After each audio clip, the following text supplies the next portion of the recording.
pagdalo at sa pagtulong sa ating mga chairman na nandito. Sa mga kababaihan ng Maynila na kahit na hindi taga-distrito 1 nandito ngayon, na alam ko nag-ambag-ambag, at sa inyong lahat na nakadira dito, maraming salamat. Alam niyo, kung kami ni Yorme naglibot dito at kinailangan ko ang tumawid doon talagang napukaw ang aking puso. Doon ko rin nakita gano'ng kagagaling ang mga Manilelyo. Dahil kahit na gano'n pa man ang sitwasyon nun, nakita ko masaya pa rin kayo at may pag-asa pa rin sa inyong mga puso. Kaya totoo yung sinabi ng aking nanay sa akin, sa inyo, na nung pagkatapos ko kayong punta dito sa balot, naiyak ako ng kaunti. Dahil ang sabi ko, marami sa mga lolo't-lola ko, mga bata, lalo-lalo na nung nagkaroon ng sunog, kinailangan tumalon dun sa estero yun para lang masalba. At sabi ko, kung papalarin akong manalo, sabi ko gusto ko magkaroon ng tulay dun. Ngunit tatapatin ko kayo. Nung pagpasok ko dito at nalaman ko, wala palang naiwan ang administrasyon na lumipas sa amin. Natakot ako. Dahil sabi ko, ang dami kong gustong plano, ang dami kong gustong gawin para maramdaman yung tunay na kalinga ng gobyerno. Ngunit puro problema pala iniwan sa amin. Kaya nagdasal ako at sinabi ko na sana kahit na maraming limitasyon, sana gumalaw pa rin ang kamay niya. At natutuwa ako dahil ngayong kaarawan ko, gumalaw ang kamay ng Panginoon sa pamamagitan ng inyong lahat na nandito ngayon, sa mga kababaihan, sa mga chairman, sa mga tagabalot, sa buong barangay mo, Chairman Angie, at lalo't-lalo na sa tulong na binigay ng aking mga magulang. Dahil sa totoo lang, sabi ko talaga sa lahat, pag manalo ako, magkakatulay dito sa Balot Tondo. At ngayong aking kaarawan, 44 years old na po ako ngayong araw na ito. Meron na tulay sa Balot Tondo! At gusto kong balikan ang sinabi ng aking nanay kanina, na minsan, kahit na ano pa ng pagsubok na ibigay ng gobyerno, kung ang ating alkalde ay nakatuon na bigyang pansin ang tunay na suliranin, may magagawa pa rin tayo. Pero, kung sama-sama tayo, kasama na ang ating alkalde, city council, na nandito nga pala ang ating konsehal Miyabaka. Thank you ha sa pagdalo. At yan, si Erica Platon, nandito na siyang gumising sa akin kaninang umaga para mapunta ko dito. At kapag tulong-tulong ang lahat ng mga herman at lahat ng barangayan, ang tulong-tulong ang buong komunidad. Kahit ano pa ba mga limitasyon na mararanasan natin, may tataas pa rin natin ang antas ng pamumuhay ng bawat Manilelyo.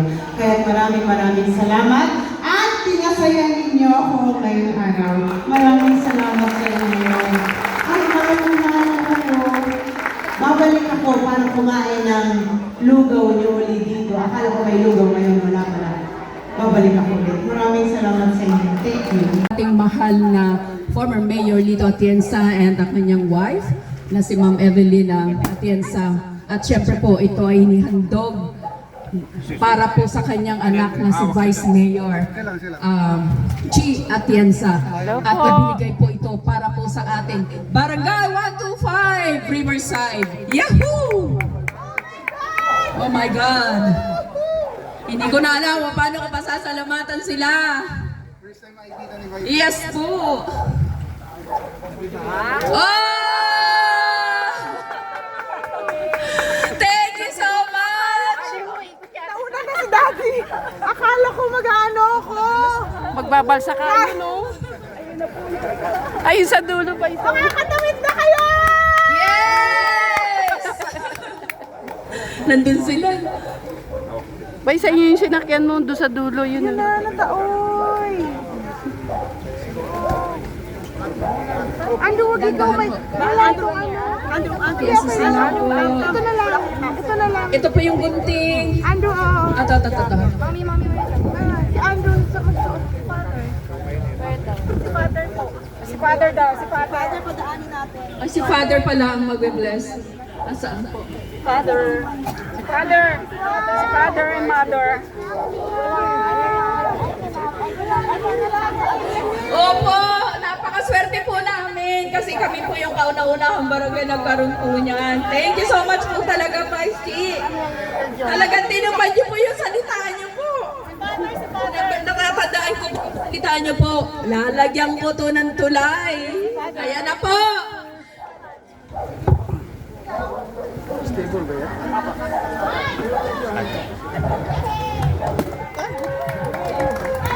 Che, ito po si Father. Chairman, ayun po si Father. Ay, Father, halip po kayo. Yung mga may hawak ng kandila, nasan po? Ayan po. Ayan po.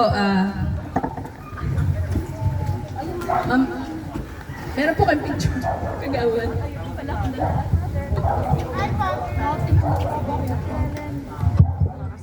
Floating duck. Kay si mother.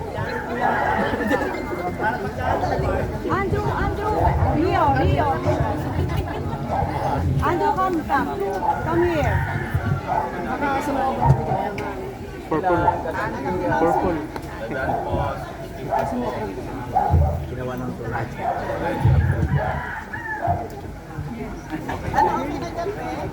Okay na po, okay na po.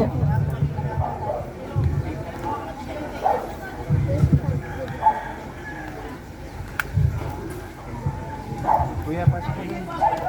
Mas may padanin lang natin si Kuya. Sige na, para makasama. Kuya, pumunta ka na doon. Kuya, dito ka. Dito na, anak. Kuya. Pumunta na sa Yung mami ano niya. dun yung bakal doon, medyo ano ay malakad. Yung mga may hawak ng kandila, sinsindihan na lang po. Dalang hangin.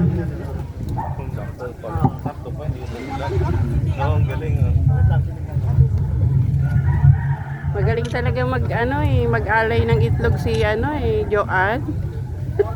Opo, yun po.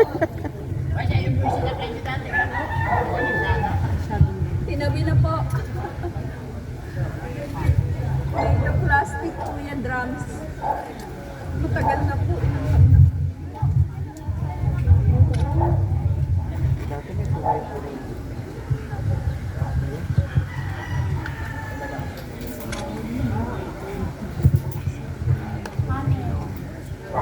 Siya, pwede pahirap po yung mic kay Father.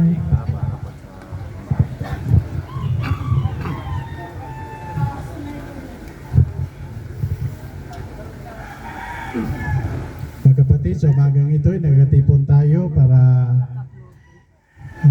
pasbasan ang floating dock na tinutungtungan namin ngayon.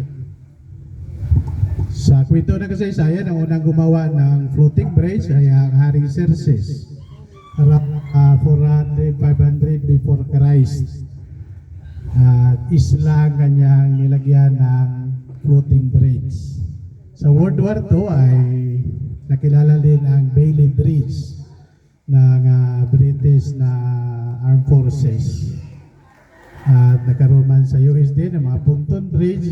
Sa atin ngayon ay ang floating dock na temporary na makapagugnay sa dalawang lugar na ito na kung saan ay biyaya ng Diyos sa magitan din mga pagsisikap na ating LGU ng Manila at ang mga tao na mapagkaisa ang sambayanan. At kasama rin natin ni Vice Mayor na kung saan diriwan ang kanyang ngayon. Salamat sa bigay ng buhay.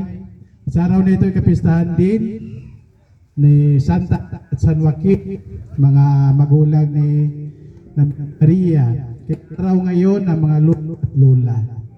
Maraming rason na tayo magpasalamat sa Diyos. Kaya para tayo maging marapat gumanap sa banal na pagdiriwang na ito, aminin natin ating mga kasalanan. Sinugong tagapagpagaling naman inuupuan mo kami. King na tagapaganyayang mga makasalanan ay magsisi, Kristo kawan mo kami.